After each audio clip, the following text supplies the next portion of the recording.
जय माता दी। आज मैं आप लोगों के लिए संकटा माता की एक बहुत सुंदर कहानी लेकर आई हूँ। एक गांव में एक लड़की थी जिसकी बचपन में ही माँ मर जाती है।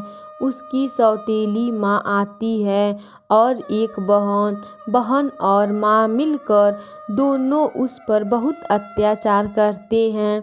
घर का सारा काम करवाते हैं और बाहर खेत में बकरियां और गाय को चराने भेज देते हैं और उसे घास फूस की रोटी खाने को देते हैं। वह लड़की खेत में जाकर बहुत रोती है और अपने माँ को याद करती है। माँ, आप तो चले गई हैं, मुझे क्यों छोड़ गए? मुझे भी अपने पास बुला लीजिए। उसकी माँ जब तक जिंदा थी संकटा माता की पूजा करती थी। तो संकटा माता सोचती हैं कि इसकी माँ मेरी पूजा पाठ करती थी और उसकी लड़की पर इतने अत्याचार हो रहे हैं। तब संकटा माता बुढ़िया की भेष बनाकर उस लड़की के पास आती हैं और कहती हैं, बेटा तुम क्यों रो रही हो? तब वह लड़की कहती है, बुढ़िया माँ, मेरी माँ मर गई और मेरी सौतेली माँ और मेरी बहन मिलकर मुझ पर बहुत अत्याचार करते हैं। घर का सारा काम करवाते हैं और खाने में तो कुछ भी नहीं देते हैं। संकटा माता बोली, बेटा कोई बात नहीं, जब तू खेत आती है तो देख खेत में कितनी झाड़ियाँ हैं, इनके कितने मीठे मीठे फल लगे हैं, तू इनके बेर खाकर अपना पेट भर लिया कर। तब वह लड़की झाड़ियों के बेर खाकर अपना पेट भरने लगी और खुश रहने लगी। तब उसकी सौतेली बहन सोचती है, यह खुश कैसे है? इसका क्या कारण है? एक दिन वह लड़की खेत में गाय और बकरियां लेकर जाने लगी। तब उसकी सौतेली बहन उसके पीछे पीछे जाती है और देखती है कि वह झाड़ियों के बेर खाकर अपना पेट भर रही है। वह गुस्से में घर आकर अपनी माँ से कहती है कि माँ, अपने खेत के जो झाड़ियाँ हैं उसके बेर खा लेती है। तब उसकी माँ को गुस्सा आ जाता है और वह नाराज होकर बैठ जाती है। शाम को जब पति आता है तब कहती है कि जब तक खेत की झाड़ियाँ नहीं कटवाओगे तब तक मैं अन्न जल ग्रहण नहीं करूँगी। अब उसका पति उसको समझाता है लेकिन वह नहीं मानती है। उसका पति परेशान होकर खेत की सारी झाड़ियाँ कटवा देता है। अब वह लड़की फिर से भूखी रहने लगी। फिर वह खेत में जाती, वहाँ अपने माँ को याद करती और रोती। संकटा माता फिर से बुढ़िया का भेष बनाकर आती हैं और उस लड़की से पूछती हैं कि क्या हुआ बेटा? तब वह कहती है कि आपने कहा था कि बेर खाकर पेट भर लिया करो, लेकिन मेरी माँ ने सारी झाड़ियाँ कटवा दिया, अब मैं क्या खाऊं?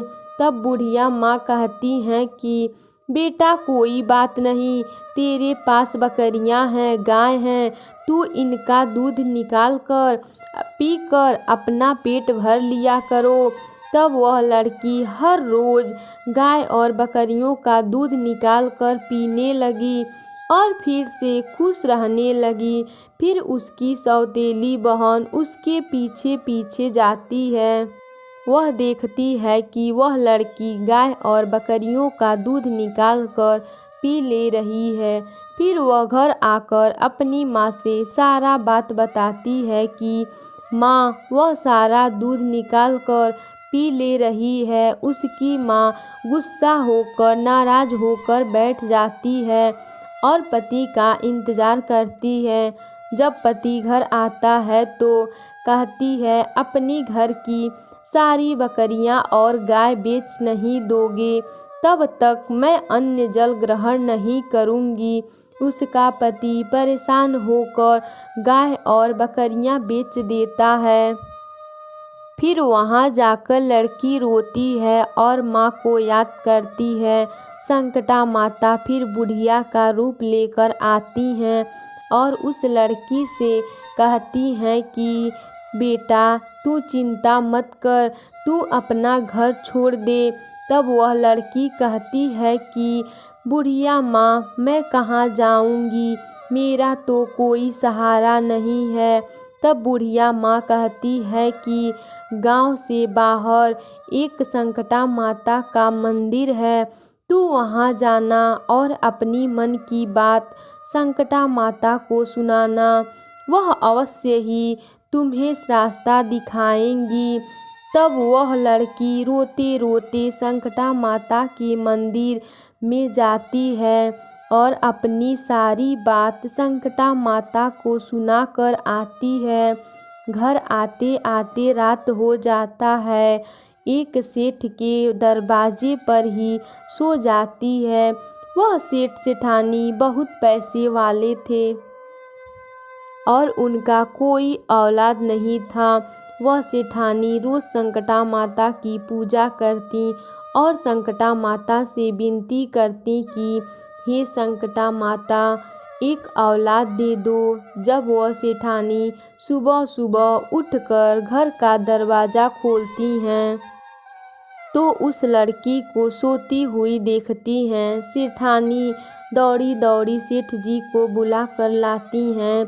सेठ जी आते हैं और उसको उठाते हैं और कहते हैं, बेटा कहाँ से आई है, तेरा नाम क्या है, तू यहाँ कैसे आई है। तब वह लड़की अपनी सारी कहानी सेठ सेठानी को सुनाती है।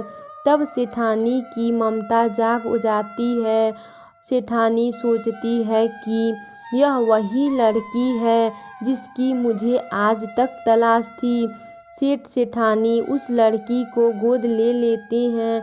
इस प्रकार सेठ सेठानी को औलाद की प्राप्ति हो जाती है और उस लड़की को माँ बाप मिल जाते हैं। हे संकटा माता, जैसे आपने उस लड़की की झोली खुशियों से भर दी, वैसे ही इस कहानी को कहते, सुनते या हुंकार भरते सभी की झोली खुशियों से भर दीजिएगा। संकटा माता की जय। अगर हमारी कहानी पसंद आए तो हमारे वीडियो को शेयर कीजिए और हमारे चैनल पर नए हैं तो हमारे चैनल को सब्सक्राइब कीजिए। धन्यवाद।